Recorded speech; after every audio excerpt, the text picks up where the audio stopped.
So, at the outset, I would like to thank respected principal sir, management of this college, and of course Madam Kamal Peter for giving me this opportunity to come over here and have some interaction with you. It's really always a pleasure to interact with young students because you are the future of our country, you are the future of our science. Moreover, probably as you know, a teacher probably learns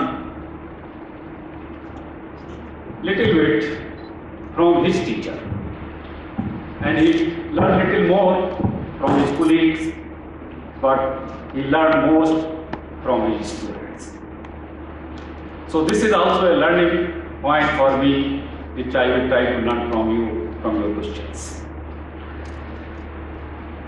The young students are always have lot of curiosity. They are always curious, and they are always interested to solve many mysteries. So today's topic is liquid crystals, and this itself is a very curious word itself because it has the element of two contradictory terms, liquid and crystal. How can the crystal be liquid? This is an obvious curiosity. So to understand this wonderful, fascinating world of liquid crystal, today I would like to give you the basic science which is behind this new phase of matter. I think all of you probably know about LCD. Oh, I think not you, probably there is hardly anyone in this world who really didn't know LCD, because there are more LCDs on this earth than the people. And the total industry, LCD industry, is more than $1.2 billion. So even if you go to a remote village or anywhere, if you ask what are these devices which we are using, there is wristwatch, pocket calculator, your mobile phone, video game, laptop, your television, thin film television thing, etc. They are all generally known as LCD. So if you ask people, okay, fine, they are LCD, but what is LCD? Can you try to expand it? Thanks. So I think, yes, nice, most of you very easily explained that this is liquid crystal displays. Certainly, but if you further ask this question, well, display is fine, but what are liquid crystals? Then I think there is some problem. You may not have this problem, but certainly if you go to ask people from the remote areas, they certainly don't know what are liquid crystals. Not only the normal people, but even the educated people really don't know what are liquid crystals. And this is primarily because the subject of liquid crystal has so far not been introduced in the basic syllabus. Only, in fact, yesterday Kamal told me that this had been added in the school, and this is only yesterday I came to know about this. So this is a good initiative that now, at least in engineering syllabus or in school syllabus, we have this topic, liquid crystals. So in this talk, what I am going to give you first a basic introduction, or what is the basic science of the liquid crystals, essentially the history, their characterization, synthesis, etc. of liquid crystals.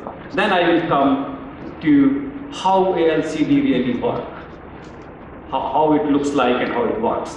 And then in the later part of my talk, I will come to another sub-branch of liquid crystal that's called discotic liquid crystals, which were invented here in Bangalore only. So this is my major area of research, and if time permits, then I will take you to some real research which we are doing in our lab.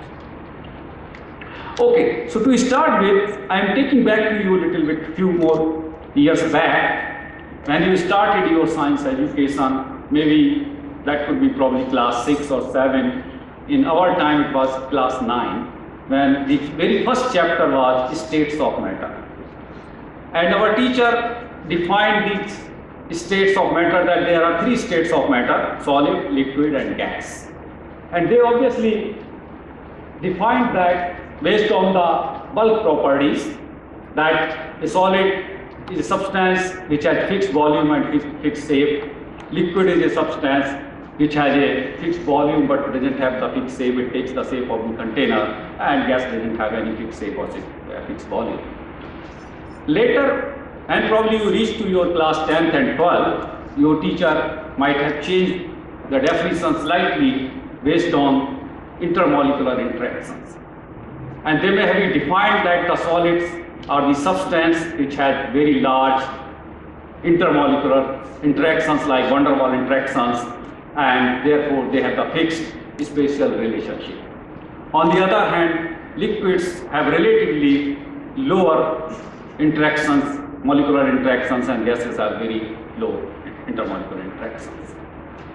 So these are the primary states of matter. But certainly there are other states of matter, and one of such state is called the liquid crystal state. So liquid crystal state is an intermediate state between the true crystals, which has very high order but very little mobility, and liquids which has very high mobility but very little order. So liquid crystalline state is the state in which the molecules have both order and mobility. And because of this property, they are useful in practically all devices. Well, from classification point of view, any substance, whether it's an organic substance, it's an inorganic, organometallic, or anything, they can form liquid crystals. But these are primarily the organic molecules which are well known for forming the liquid crystals materials.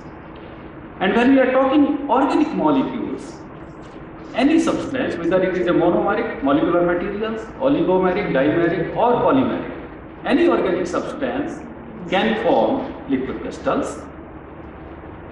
But again, these are mostly the monomeric liquid crystals or molecular materials which are well known in the field of liquid crystals. Further classification has been done based on whether the liquid crystal properties are formed while heating or cooling. So if a liquid crystal property arises because of heating a substance or cooling a substance, they are called thermotropic liquid crystals. But if the liquid crystal property comes by mixing a substance in a solvent, then they are generally known as lyotropic liquid crystals. I will come to lyotropic liquid crystals. They are very, very important in our biological sciences. But industrially, these are the thermotropic liquid crystals which are more important. And these thermotropic liquid crystals are further subclassified based on the shape of the molecule, whether they are rod-like, disc-like, bent core, banana core, etc. And they can be further subdivided based on how the molecules are arranged in liquid crystals.